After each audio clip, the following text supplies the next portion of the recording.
Ladies and gentlemen, you've seen the highlights, you've heard the rumors, but now it's time to get the real scoop.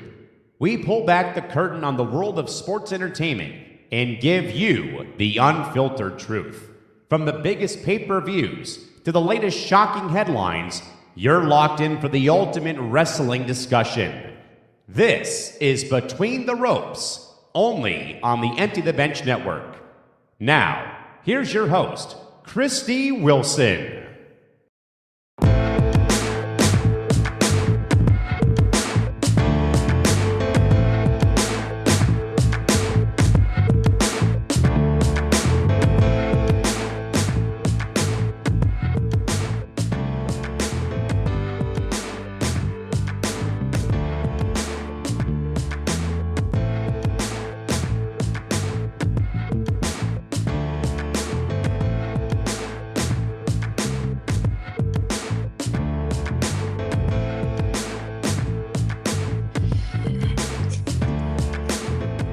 Hello, everybody.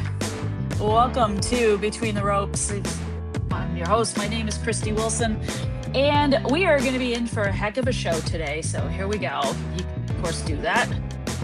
Of course, follow BTR on all of our social media platforms. And you can also, of course, check us out on YouTube, youtube.com/ETB Network. You can check out this show. You can check out Press Row.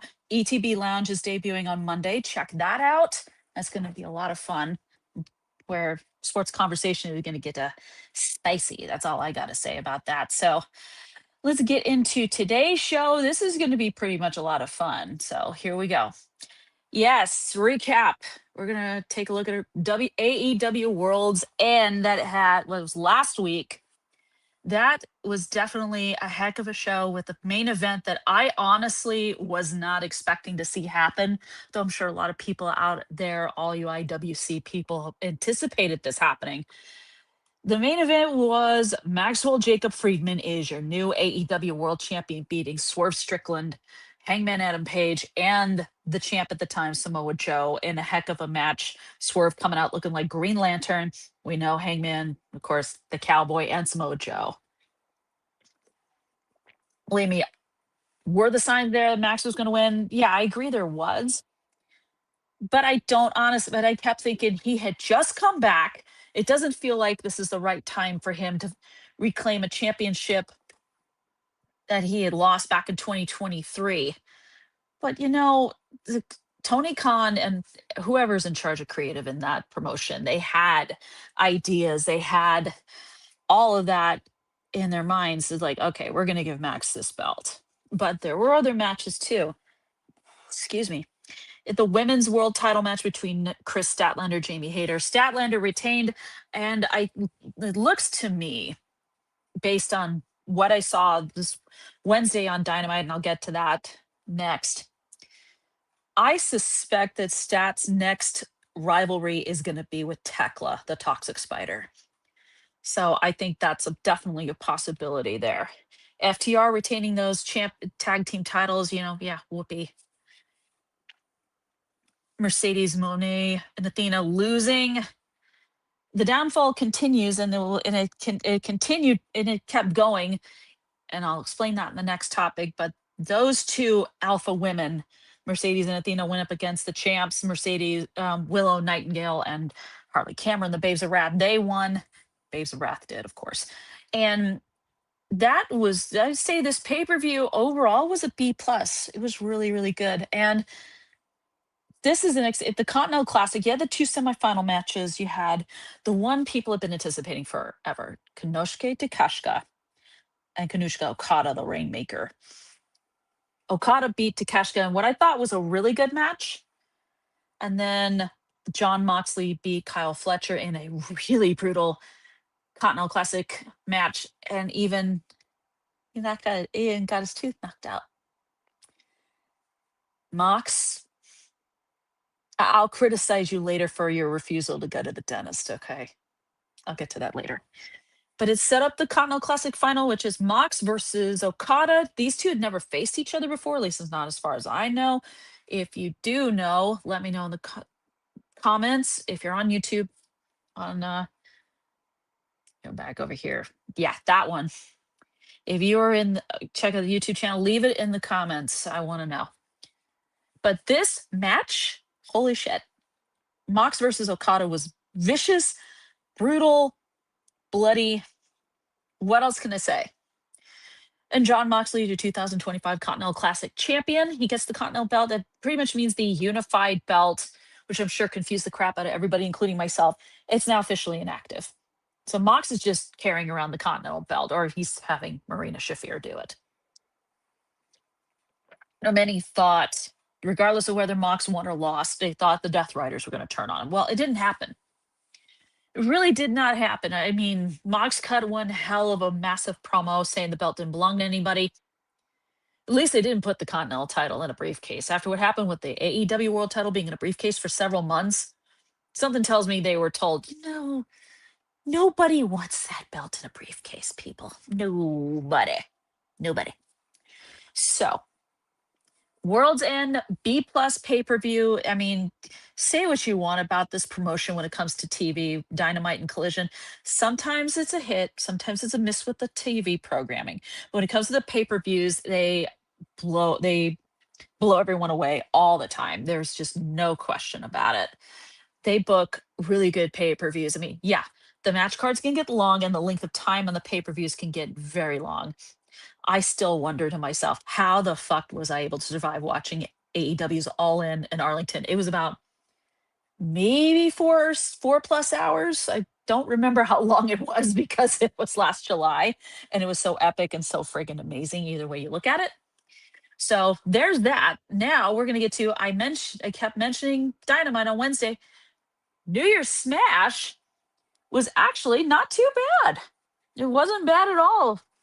I mean, we had our Continental champion, John Moxley. Mox. Babe, let me say something to you, sir. A dentist, and she happens to work for AEW as a fellow in-ring competitor. I'm sure you have the phone number to the dental office she works at in Florida. Mox, you need to schedule an appointment with Dr. Britt Baker, DMD. Yes. An actual dentist is also a pro wrestler in one promotion. If you didn't know that, now you do. But Mox decided to put off the dentist appointment to have a Continental eliminator match against the Walking Weapon, Josh Alexander of the Don Callis family, and Mox won. Good for him. And now it looks like he's got someone else to deal with, and that's Shelton Benjamin of the Hurt Syndicate. We hurt people. So that one for next week should be interesting. But I think after that match, Mox, go to the dentist. Get the tooth fixed. Please. As someone who has had a good amount of dental work done, I very highly recommend it. So let's just leave it at that. This show was overall really good leading up to the main event, and I can't believe this was the main event, but it was the main event. Mercedes Moné putting the TBS title on the line against Willow Nightingale, who we know faced each other at World's End for the tag team titles. Willow and her tag team partner Harley Cameron retain those titles. Now, could Willow become Willow 2 belts? That would be honestly really cool. And after 584 days, Willow Nightingale is your new TBS champion. And Mercedes Moné looked like she was going to cry her damn eyes out. The match was vicious. It was brutal. It was amazing. These two put it all out there. And definitely a great match to end 2025 for AEW. That is unbelievable as far as I'm concerned. And there's nothing, I have been waiting for Mercedes to lose that belt for a while. Every time. There were so many good opponents out there that I felt like I didn't think it was fair to them that they would have to be put up against her. And I mean, they gave it their all, but I don't think Mercedes put them over. I know it sounds cruel. But the downfall of Mercedes continues. There are, I think, more belts she's probably going to lose. If you look up AEW.com, you look under the roster under her, she's listed as the CMLL Women's World Champion. And eventually, someone's going to have to step up. I mean, is it going to be Persephone? Is it going to be, and you may laugh at me when I say this name, Bozilla, who is an exceptional wrestler in her own right? Anyone from CMLL could challenge Mercedes for that belt in particular. But no, New Year's Smash, excellent. Just top to bottom, really good. Main event, off the charts. Absolutely off the charts. Now, this, I got to give credit to my football forecast co-host Tom Albano. He shared this with this network's fearless leader Nick Morganson, who then suggested show it to me, and that way I can take a look at it and kind of see what it's all about. This is if you know about the lawsuit concerning Vince McMahon, I'm not talking about the one involving former WWE employee Janelle Grant, who sued Vince McMahon and the company for all kinds of things. I'm not going to say what they are because, I still feel I personally feel very squeamish about it. But Tom brought this to my attention and other people's attention. This is a shareholders lawsuit that was filed, I think, 2023 or 2024, involving both Vince McMahon's departure and the eventual acquisition of WWE by Endeavor, which now is TKO. There's text messages and stuff. This is unbelievable stuff. And this was reported by Sean Ross Sapp of Fightful.com, and he even posted a link at postwrestling.com. The text messages here and the story is, amazing that it was all planned out. He wasn't forcing his way back in. That might have explained a lot of things that may have happened, like WrestleMania 39, where I know for me personally, I had a feeling something was wrong when you had Roman Reigns beat Cody Rhodes in the main event of that WrestleMania, for Roman to retain that belt and hold on to it until April of 2024. That was, I knew something was up. And did it have something to do with TKO acquiring WWE? It definitely sounds like it. It definitely does sound like it. I just, the shareholders, I feel bad for them because they feel like they got screwed over. They really did. I don't know. It was basically one of the big things from some text messages. It showed one of the executives with Endeavor, Mark Shapiro, expecting Vince McMahon's return to WWE within months and a potential sale or privatization of the company. WWE has been public and been shares traded on the stock market for, I think, 25 plus years, or 20 to 25 years. I don't know the exact year of when they went public and put themselves on the New York Stock Exchange. But there was so much going on, and it's among the newly disclosed records in the ongoing suit in Delaware Clanchery Court, in which plaintiffs are claiming Vince McMahon violated his, quote, fiduciary duties by orchestrating a sale process designed to preserve his own power rather than maximize the best deal for shareholders. Now, definitely interesting, the communication between Vince McMahon and Endeavor, the top dude in Endeavor, Ari Emanuel. This lawsuit is claiming McMahon's priority was to secure his future on top of WWE, despite the sexual misconduct scandal led to his resignation in 2022 and the payment of millions of dollars in non-disclosure agreements that was not properly recorded on the company's books. Yeah, that has been widely talked about on a lot of different podcasts. I used to co-host one, and around that time period, my co-host and I did talk about it, which was, we both found it not surprising because that was money that was not on WWE's books.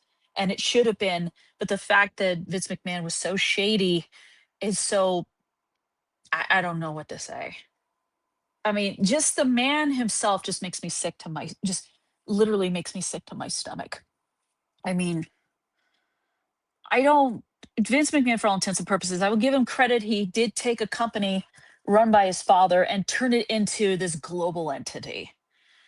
But he, sure, did he screw up? Absolutely. And did eventually his dirty misdeeds catch up with him? Yes, they did. And this, besides the Janelle Grant lawsuit that's still ongoing, by the way, and this one too, it just shows he was pretty unscrupulous. I mean, times are changing. He didn't really want to change, not that much. And now you reap what you sow, pretty much. You do reap what you sow. Now, one major thing that did happen, and this also happened ironically on New Year's Eve. Oh yeah, the man of many nicknames, the Ocho, I mean, how many nicknames does freaking Chris Jericho have anyway? Anyone want to tell me? Anybody? Anybody? Well, on New Year's Eve, as New Year's Smash was going on, Chris Jericho's contract with AEW expired and he's now officially a free agent. Now, does this mean, as some people I've noticed on the internet, like X, for example, does this honestly mean he's going to go back to WWE? I don't really think there is anywhere else for him to go. I don't know if New Japan wants him back. I know they got Wrestle Kingdom coming up. Well, already in Japan, it's already January 4th. So since I do have a clock on my phone, I can basically check what time it is. Sorry, everybody. World clock. It's 7:17 in the morning in Tokyo. So I don't think Wrestle Kingdom is going to be ready. Just isn't going to be happening for another few hours. So I don't know if New Japan wants him back. I don't think TNA wants him. Even though WWE and TNA do have a partnership, I think it's mainly with NXT. So that's a no. But if Jericho does come back to WWE, he is old. He is older, more miles on him, and he's done pretty much everything. So I don't know. If this is the last contract, if he does go to WWE, if this is the last contract that man is ever going to sign, don't feed him to Gunther. Just don't. Because let's face it, Jericho is older. I don't think he could handle what Gunther can give to him or what Gunther can chop him. I don't think Jericho could handle it. I mean, who the hell knows anyway? But yeah, he's a free agent. I mean, if I were him, I would start putting over some of this young talent, like some who appeared on SmackDown last night. You had Jordan Grace. I mean, Trick Williams. There's that. It's a couple of them. So there's all that. He could put Trick over. Trick could learn something from Jericho. Just don't take every piece of advice that Jericho gives you. Sometimes it works, sometimes it doesn't. But yeah, Jericho, does he come back on Monday when they're in Brooklyn? Maybe. I mean, New York City, bright lights, you name it. Or when SmackDown goes to Berlin, Germany. And we'll see what happens with Jericho. We'll definitely see what happens with him. But if he is going back to WWE, this better be the last time, because that man's getting up there in age and he's got a lot of mileage on his body. I mean, he can get in the best shape of his life, and when he gets in the ring, he might be crisp at first, but it might not work out. Who knows? But we'll see what happens with him.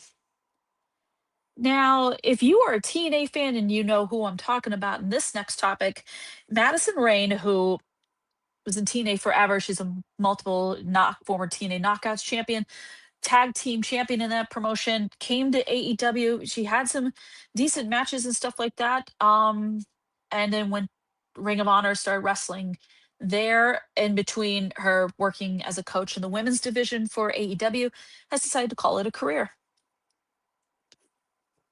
Teamed up with her buddy Deonna Purrazzo, the current Ring of Honor Women's Pure Champion, in a tag team match. Sadly lost.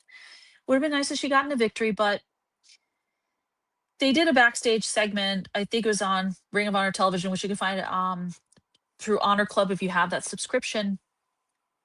she decided to retire.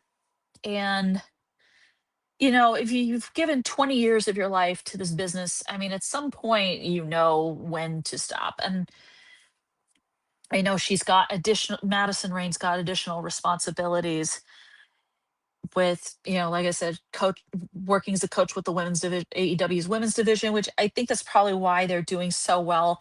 Madison Rain, obviously, great insight, great knowledge of the business, and probably has fantastic advice for any of these women, especially the younger ones, like some of the young up and coming stars in the women's division, like Julia Hart, Sky Blue, various others. So she is going to be very much missed. She had great matches. A fun fact, she debuted as a new member of the TNA faction called the Beautiful People. Excuse me. Went on to have great matches with various different people. I mean, she had matches against anyone like Gail Kim. Jeez. Angelina Love, Velvet Sky. Just competed against so many different people and then coming to AEW. And she got to have a match, I think, with Jade Cargill at one point, TBS Championship. And then did some, teamed up, did tag team wrestling. And then, like I said, she's hopefully, whatever she does, whether she continues to work for AEW as a coach, I wish her the absolute best. I really do. But all you TNA fans remember her from all the stuff she did there, but all I gotta say is thank you, Madison Rain. Thank you. Now, usually I would do a shout out, and in fact, I think I will. Okay. I'm trying to. Okay. Sorry. Enter banner. Sorry. Put it in right now. I am going to give a big congratulations to Maxine Dupree. Yes, she got married. Got married New Year's Eve to her longtime love, Anthony Luke. Congratulations to the happy couple. I am very, very happy for them. It was, I mean, yeah, Becky Lynch literally like crashed out and everything. He's like, he gets married. It was shut up. Becky, watch yourself or you're going to end up in the Rust of Wrestler segment for the third time. And I don't really want to start a new year by doing that. I really don't. But if you keep going, remember, you've been warned. This time I'm not holding back. If I have to roast you a third time, heck, I might as well just do the whole show, just basically listing every dumbass thing that you've ever done. That could take about 30 minutes or so. Just a word of warning. Now, I'm going to get to the segment that usually not the biggest issue for me. But I had one person in mind, but then after what happened Wednesday, I decided to do a switch out.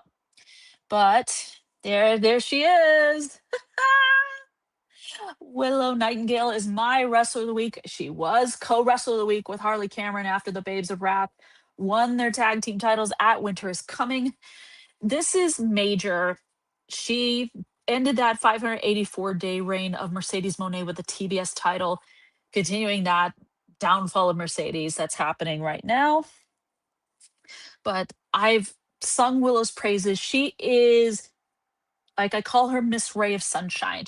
Like I said, when she smiles, lights up the room. Her motto is nothing matters, smile anyway.